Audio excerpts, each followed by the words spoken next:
Baik ya, kita lanjutkan ke materi yang ke-11 ya. Pertemuan yang ke-11 ini adalah tentang resiko kecurangan.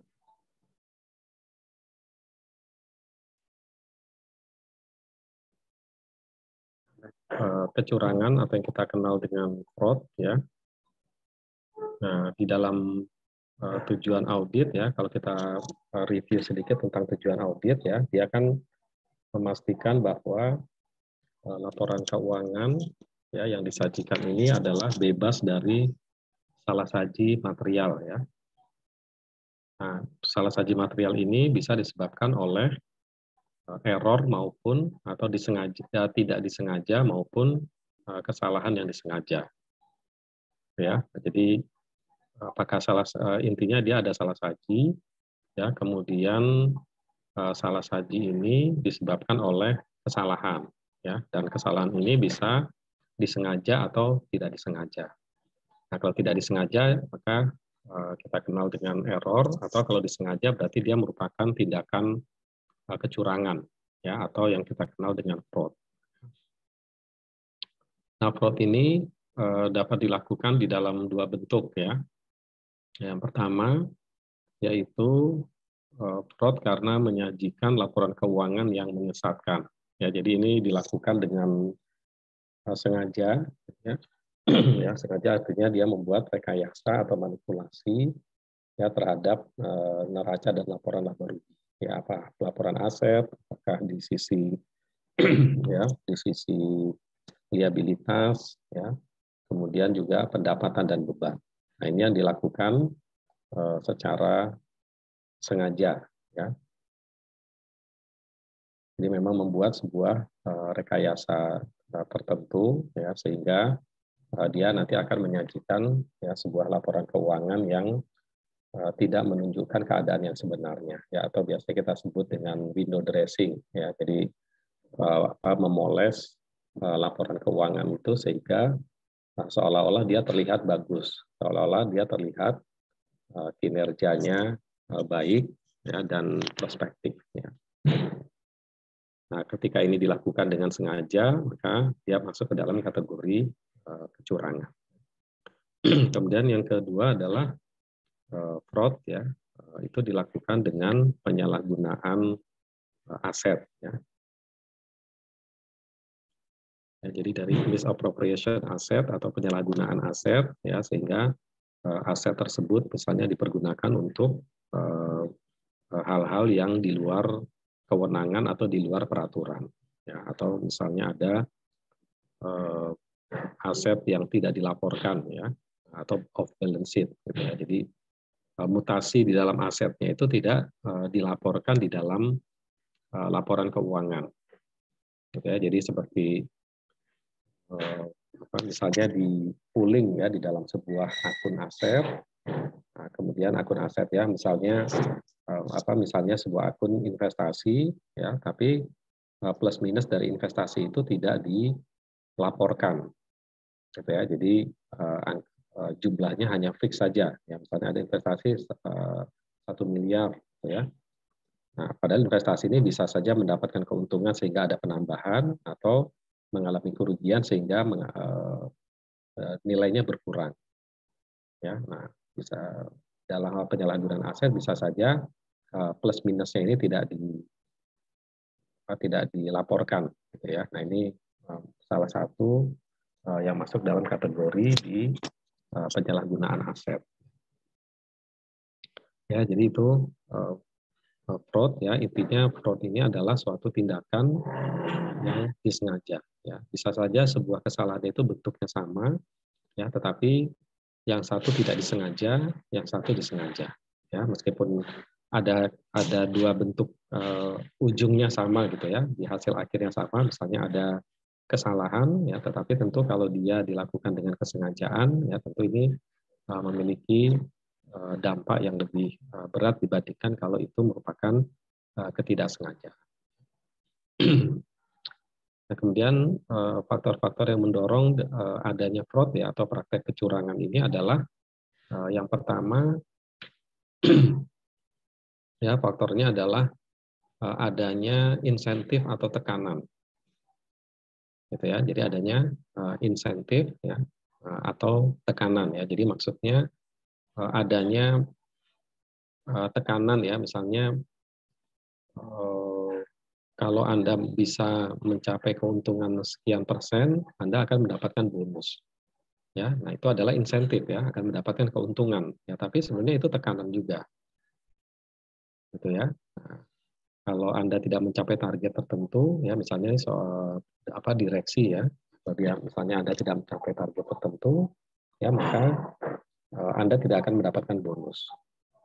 Gitu. Nah sehingga ketika ya secara real ya targetnya itu tidak tercapai, nah, maka kemudian dia membuat sebuah rekayasa-rekayasa atau praktek-praktek kecurangan ya agar dalam laporan keuangan akhirnya itu menunjukkan bahwa targetnya itu tercapai.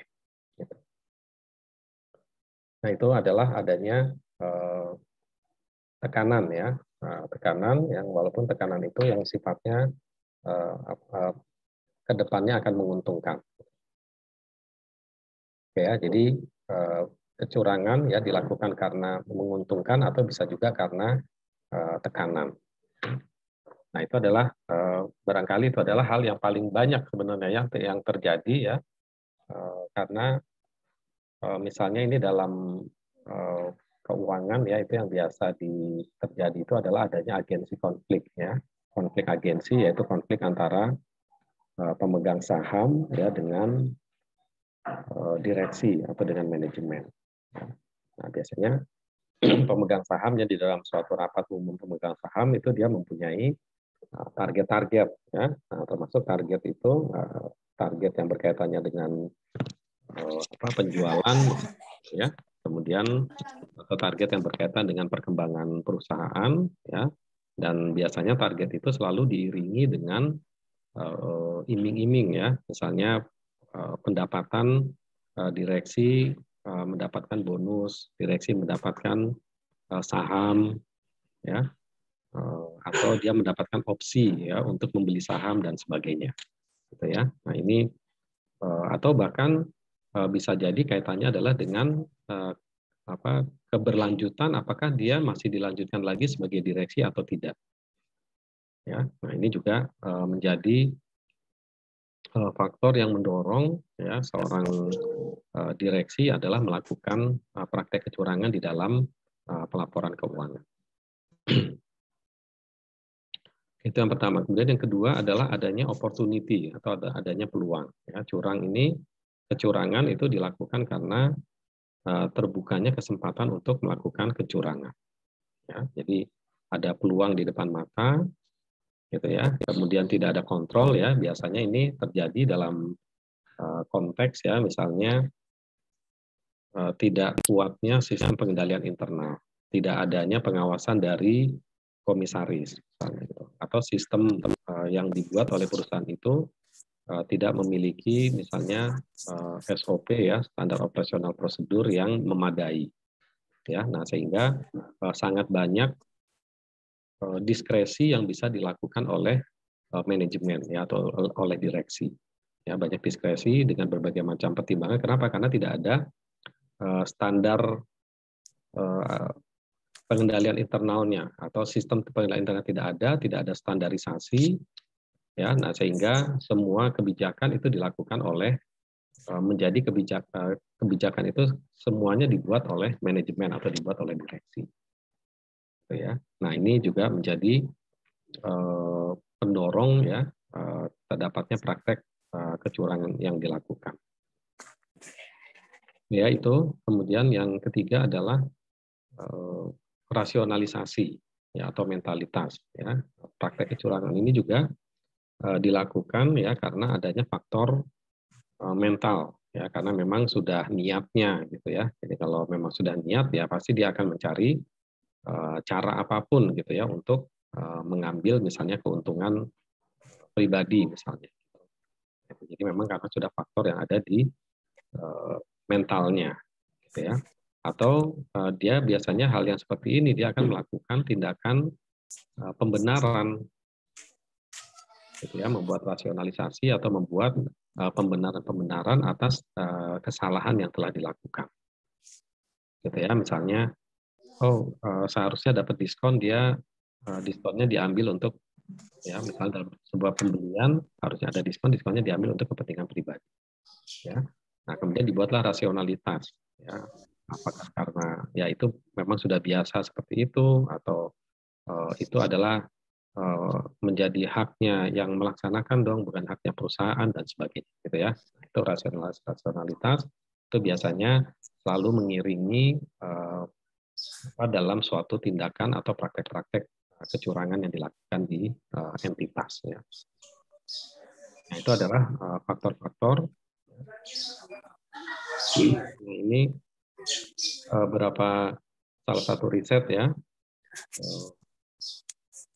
Apa sih yang paling besar terjadi fraud ini, gitu ya? Apa sih faktor yang alasan kenapa terjadinya kecurangan, ya? Jika eksekutif, ya, seorang eksekutif ditanyakan tentang adanya kecurangan, ya,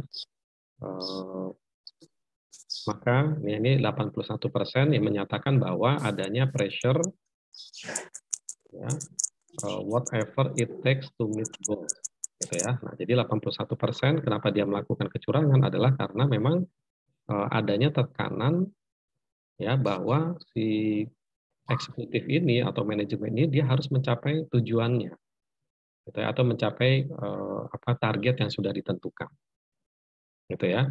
Nah, ini yang faktor yang terbesar ternyata, gitu ya. Jadi dia akan, kalau tidak mencapai target itu ada banyak hal, ya. Yang pertama bisa karena dia nggak dapat bonus, ya, karena dengan mencapai target itu dia bisa mendapatkan bonus, ya. Kemudian bisa juga karena nanti dia tidak dipakai lagi sebagai direksi atau sebagai eksekutif. Nah, sehingga di sini ada cenderung untuk melakukan rekayasa-rekayasa yang berkaitan dengan pelaporan keuangan. Ya, kemudian 72% adalah orang-orang yang mencari keuntungan pribadi.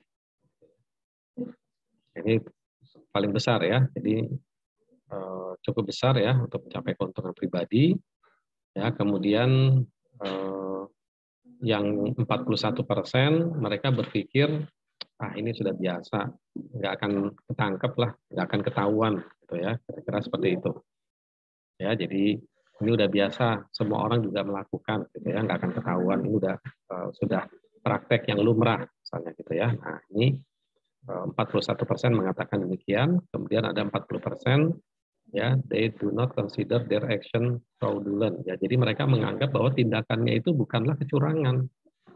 Ya, nah ini juga lebih ke mentalitas, ya. Ini enggak, ini biasa-biasa aja kok, gitu ya. Ya, semua orang juga melakukan kok. Nah, jadi ini dianggap bukan sebuah kecurangan. Apa sih misalnya markup harga, ya itu sudah biasa, semua juga melakukan itu. Ya, mengambil bonus dari supplier itu juga itu juga merupakan hal yang dianggap sudah biasa. Mendapatkan tips, ya, di entertain, ya, itu juga dianggap merupakan hal-hal biasa yang bukan merupakan, mereka menganggap itu bukan merupakan kecurangan, ya. Jadi ini jumlah angka-angka yang cukup besar, ya. Kemudian 21% mereka meyakini bahwa peraturannya bisa di bypass, ya, bisa dilalui, gitu ya. Jadi mereka yakin bahwa peraturan, artinya ini tidak ada law enforcement lah, gitu kira-kira, ya, maksudnya, ya. Jadi mereka yakin nggak akan ditegur, gitu. Ya, jadi ini meskipun orang tahu, ya sudahlah, pasti dibiarin aja, gitu ya. Nah, ini 21% mereka menganggap seperti itu. Kemudian 20% mereka takut apabila mereka akan kehilangan pekerjaan, ya, apabila tidak mencapai target yang ditentukan, ya. Kemudian ada sebagian kecil, ya, yang ya, lack of resource, ya, kurangnya sumber daya yang menyebabkan dia tidak bisa melaksanakan, ya. Nah, ini karena adanya kurangnya sumber daya, ya, tapi ini hanya 8%. Ya, jadi maksudnya dia terpaksa melakukan kecurangan gitu ya, karena untuk melakukan pekerjaan itu misalnya tidak mencukupi gitu ya. Nah, sehingga dia atau misalnya ongkosnya kurang gitu ya, terpaksa dia harus mengambil dari markup harga barang dan sebagainya gitu ya. Itu yang dimaksud dengan lack of resource. Kemudian yang 5% adalah lack of understanding of law and regulation. Ya, jadi tidak tahunya tentang hukum dan peraturan. Ya, tapi ini kecil hanya 5%. Gitu ya, jadi sangat sedikit yang kemungkinan ya, karena biasanya ini praktek-praktek kecurangan itu kan umum ya, praktek-praktek yang umum dan banyak terjadi ya, mestinya secara umum sih orang sudah pada tahu bahwa itu adalah melanggar peraturan. Tapi ada yang menganggap apa tadi ini regulation easily bypass ya, jadi nggak akan mungkin lah cuman begituan aja ditegur misalnya gitu ya, karena dianggap sudah merupakan praktek yang terbiasa. Oke ya, jadi ini dalam satu survei ya, kali ya, survei tentang kenapa orang melakukan kecurangan. Tentu dan yang paling besar ini adalah tekanan ya, tekanan untuk mencapai target ya. Nah, di sini kan memang dengan adanya survei yang menunjukkan tingginya tekanan untuk mencapai target ini gitu ya, dan personal gain ini menunjukkan adanya memperkuat ya adanya premis atau hipotesis ya bahwa adanya konflik of interest ya atau adanya agensi konflik di antara direksi atau eksekutif dengan pemegang saham gitu, atau dengan pemilik ya, pemilik perusahaan gitu ya. Nah, ini menunjukkan bahwa memang teori tentang adanya agensi konflik itu memang kuat gitu ya, menunjukkan adanya dari survei. Oke, kemudian bagaimana menilai risiko kecurangan ya. Nah, standar audit ini memberikan panduan untuk auditor dalam menilai adanya risiko kecurangan.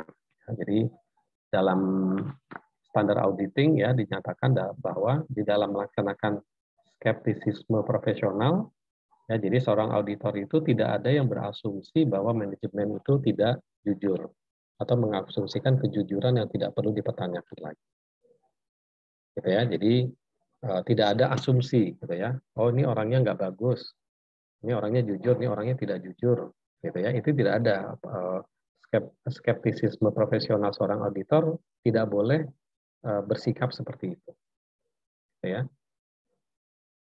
Jadi tidak ada yang berasumsi manajemen tidak jujur atau yang mengasumsikan kejujuran yang tidak perlu dipertanyakan. Jadi, ini kelihatannya dia orangnya baik, pasti menyusun laporan keuangannya juga bagus, ya. Nah, ini seorang auditor tidak boleh sampai mempunyai pendapat yang demikian, gitu ya. Tetapi semuanya itu ya segala hal itu hanya bisa disimpulkan ya apabila sudah ada bukti auditnya, gitu ya. Jadi tidak boleh hanya berdasarkan asumsi misalnya karena penampilan seseorang, asumsi karena sempat ngobrol kelihatannya orangnya baik ya, sehingga kita kemudian menjadi percaya besar terhadap laporan keuangan yang disajikan. Ya, padahal auditor dia harus melaksanakan skeptisisme profesional ya, pokoknya kita belum percaya kalau belum ada buktinya, gitu ya, kalau tidak bisa dibuktikan. Ya, jadi kita nggak percaya saldo piutang sebesar 100 juta misalnya sebelum memang kita memeriksa bukti-bukti yang terkait. Ya, jadi harus diyakinkan dengan adanya bukti audit ya, jadi tidak bisa hanya dengan asumsi atau perkiraan saja. Ya, kemudian potensi resiko fraud ini diukur melalui ya, yang pertama ini adalah dengan menerapkan prinsip tadi ya, skeptisisme profesional atau sikap selalu mempertanyakan. Ya, jadi kita nggak sampai si klien ini nggak bisa menjawab lagi, kira-kira gitu ya. Tanya, kalau masih bisa dijawab, tanya lagi. Ya, masih bisa menjawab, tanya lagi. Ya, sampai memang sudah mentok, gitu ya, sudah tidak bisa dijawab lagi. Nah, itu adalah skeptisisme profesional seorang auditor. Jadi ingin mengetahui mendalam ya hal yang diteliti atau diauditnya. Ya. Kemudian yang kedua adalah potensi risiko fraud ini diukur dengan melakukan evaluasi kritis terhadap bukti audit. Ya, jadi bukti audit apa sih? Misalnya invoice, gitu ya. Nah, kita evaluasi invoice-nya. Kita evaluasi kritis terhadap invoice-nya. Ya, kelihatan ini invoice baru dibuat atau memang invoice asli atau invoice-nya ada dirubah-rubah, ya, atau apapun gitu ya. Nah, tentang bukti-bukti audit ya, atau bukti audit yang lain. Gitu ya, SOP, standar standarisasi pekerjaan misalnya gitu ya. Nah, ini dilakukan evaluasi ya terhadap sistem yang ada pada perusahaan klien. Kemudian sumber informasi asesmen risiko audit adalah sumber informasi ya di dalam menilai risiko audit ya, ini adalah melalui hasil diskusi dengan tim audit. Ya, jadi dari diskusi ini bisa ditanyakan tentang hal-hal yang berkaitan dengan risiko adanya fraud di dalam perusahaan tersebut. Kemudian juga dilakukan wawancara dengan pihak manajemen. Ya, nah ini dengan pihak manajemen karena siapa? Karena manajemen ini adalah mereka yang langsung melaksanakan, ya, yang bisa jadi kalaupun misalnya sudah dibuat adanya SOP, sudah dibuat adanya standar pekerjaan, ya di operasional itu biasanya ada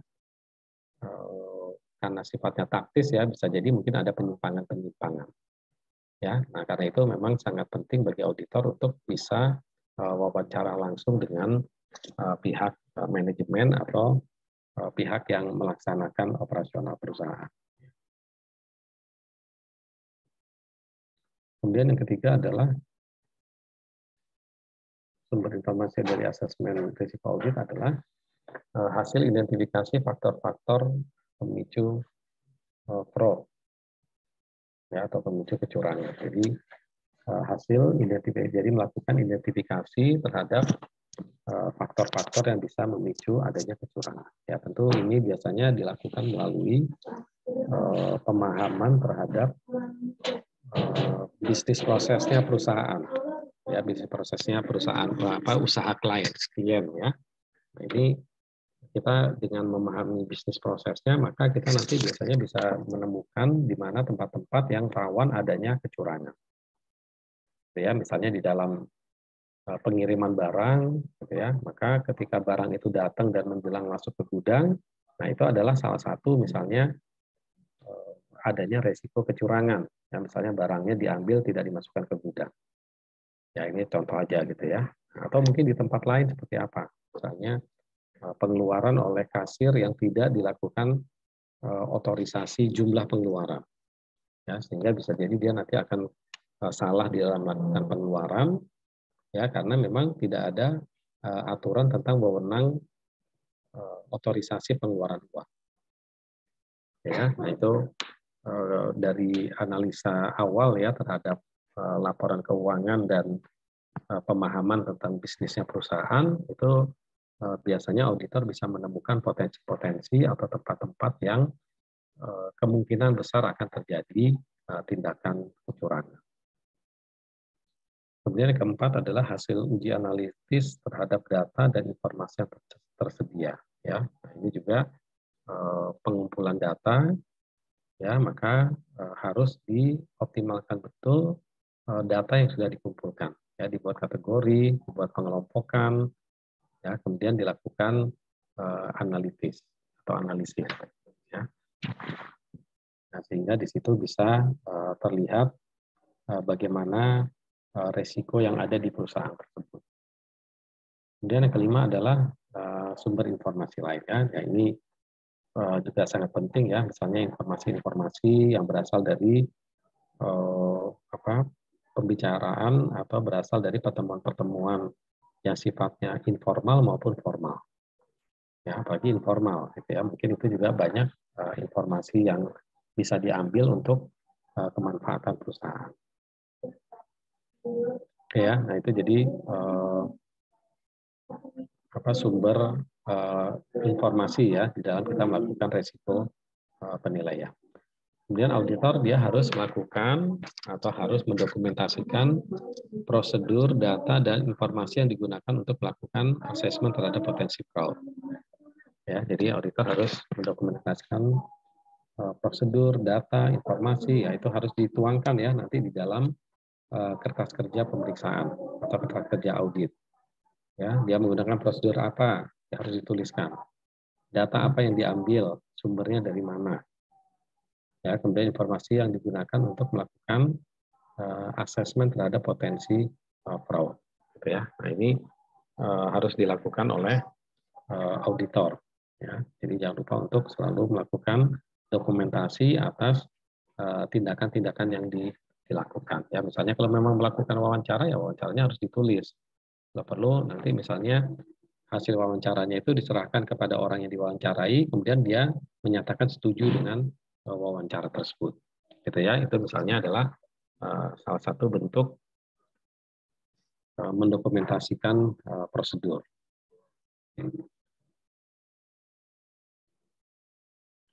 Nah, ini sumber informasi yang diperoleh untuk menilai risiko fraud adalah ya, ada komunikasi di antara tim audit, pertanyaan dari pihak manajemen, pertanyaan dari pihak risk factor, ya, pertanyaan dari bagian analytical prosedur, dan dari informasi-informasi lain. Nah, ini adalah sumber informasi yang dapat diperoleh ya dalam kaitan dengan menilai resiko adanya fraud.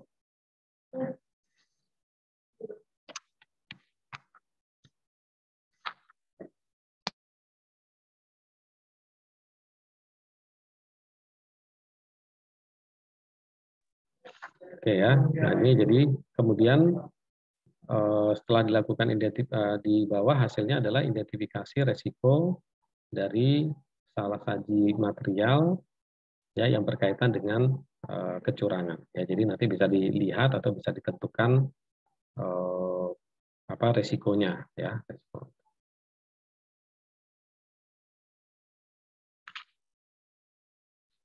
Ya, kemudian yang selanjutnya adalah diskusi di antara tim yang bertugas, ya, kemudian prosedur yang dilakukan untuk menilai resiko,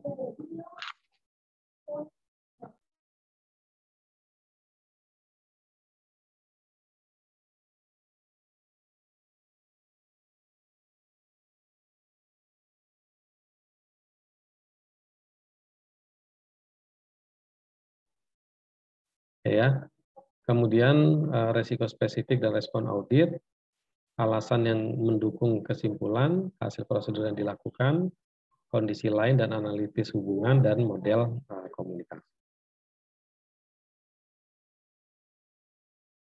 Ya, kemudian EICPA memberikan 3 pedoman untuk mencegah dan mendeteksi fraud. Ya, yang pertama adalah mengembangkan budaya kejujuran dan etika yang tinggi. Ya, ini artinya budaya ya, ini yang harus dikembangkan ya. Berarti ini kan investasi terhadap SDM dan organisasi. Ya. Kemudian yang kedua adalah manajemen bertanggung jawab di dalam mengevaluasi resiko kecurangan. Jadi manajemen punya tugas untuk selalu melakukan monitoring ya terhadap resiko di bagian-bagian mana saja yang memang itu berpotensi untuk terdapat kecurangan. Nah, kemudian juga adalah adanya pantauan dari komite audit. Ya, jadi ini komite audit harus aktif, gitu ya. Jangan komite audit hanya menunggu misalnya, gitu ya. Nah, dia mungkin punya program melakukan pengujian dan sebagainya. Ya, jadi itu adalah pemantauan yang dilakukan oleh komite audit. Nah, budaya kejujuran dan etika ini dikembangkan melalui contoh ya. Nah, contoh perilaku dari top manajemen. Ya, contoh dari top manajemen, kemudian artinya ya dari pucuk pimpinannya gitu ya harus memberikan contoh adanya etika ini. Ya, kemudian menciptakan lingkungan kerja yang positif atau kondusif ya, kemudian merekrut dan mempromosikan SDM secara tepat, gitu ya. Jadi kalau memang dia sudah memang mempunyai kapasitas dan kemampuan, memang sudah haknya dia, gitu ya. Bukan karena kedekatan, bukan karena apa yang KKN gitu ya, yang sifatnya. Karena kan nanti ini akan merusak budaya kerja, ya. Berarti dia sama aja tidak menciptakan budaya kerja, ya, ketika dia mengangkat orang-orang yang kurang kompeten hanya karena kedekatan, gitu ya. Kedekatan karena kesamaan alumni dan sebagainya, gitu ya. Itu boleh saja, tapi harus dibalik, gitu ya. Kompetensi dulu yang ditampilkan. Kemudian adanya pelatihan, ya, untuk memahamkan ekspektasi dari manajemen, ya. Jadi pelatihan yang kontinu, kemudian konfirmasi, ya, konfirmasi dari SDM tentang pelaksanaan tanggung jawab masalah kejujuran dan etika dan penanaman disiplin.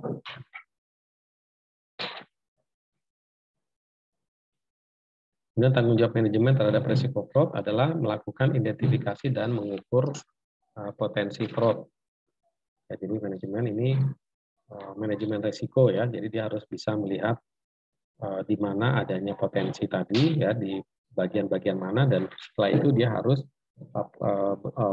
fokus, ya, kepada potensi, ya. Misalnya dibuat SOP, dibuat aturan, ya, diperkuat, ya, diperketat law enforcement-nya di tempat-tempat yang memang potensi fraud, ya. Kemudian mencegah resiko fraud, jadi ini mencegah terlebih dahulu, ya, sebelum terjadi. Kenapa? Karena memang sudah ada potensinya, ya. Nah, potensinya udah ketahuan, ya, maka dilakukan pencegahan. Kemudian monitoring program pencegahan dan pengendalian, ya. Nah, pengawasan fraud oleh komite audit ini, ya, jadi selain oleh tadi eksekutif juga dilakukan oleh komite audit, ya. Apa yang dilakukan oleh komite audit, ya, dia harus melakukan pelaporan langsung ke komite audit atas temuan penting di dalam internal audit. Jadi komite audit turun ke bagian internal audit, ya, karena internal audit kan yang melakukan tugas audit internal, ya.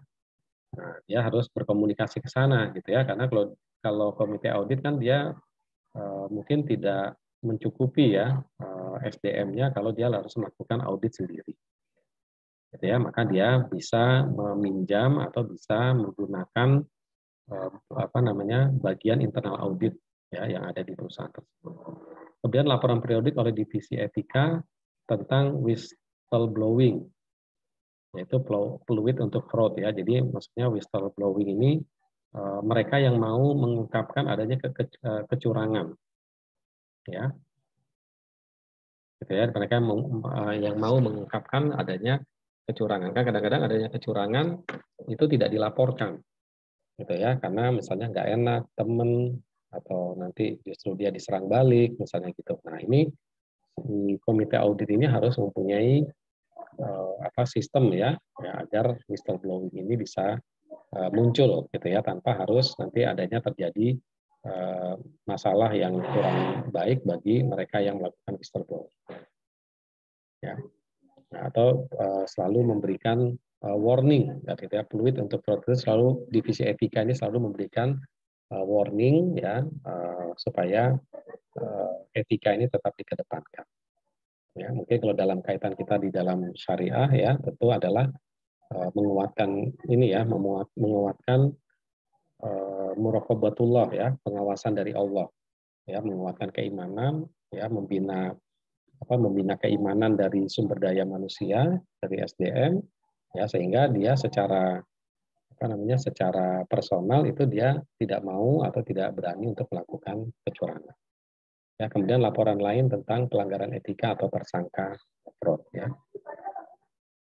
Oke, ya. Nah, ini adalah hal-hal yang berkaitan dengan manajemen risiko terhadap fraud, ya. Nah, jadi manajemen risiko itu artinya bagaimana agar risiko fraud itu tidak keburu terjadi. Nah, gitu ya. Nah, kalau pertama kan itu dulu, ya, bagaimana agar itu tidak keburu terjadi. Ya, jadi mencegah, gitu ya. Tapi kemudian kalau ternyata terjadi juga, ya, maka bagaimana menanganinya, ya, agar dampaknya tidak terlalu luas. Saya ini dulu ya, rehat dulu ya sebentar.